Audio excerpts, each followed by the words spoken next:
Welcome to Chillin' 101. We hope this video helps. You begin by confirming prerequisites so activation is smooth. Sign into Windows and to the Microsoft account that owns Office. Make sure Windows 11 is updated and you have a stable internet connection. Activation contacts Microsoft servers.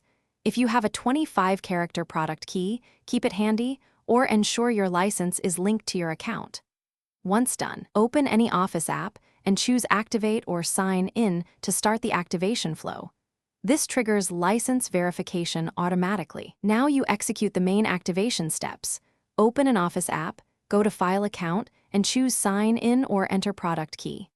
Sign in with the exact Microsoft account tied to your purchase. If using a product key, paste it carefully including hyphens. The app will request permissions to contact Microsoft. Allow them so verification proceeds. Make sure automatic updates and background services aren't blocked. This ensures the activation token downloads and binds Office to your account or device. Finish by closing Office apps and restarting Windows so the activation state fully applies. Once Office reopens, confirm the account and that the product shows as activated or licensed. If something goes wrong, first verify system date and time, disable proxy or VPN, and ensure your Microsoft account has permission to use the license.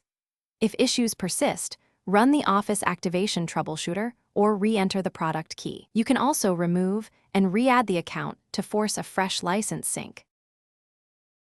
Thanks for watching. Consider subscribing if we helped you.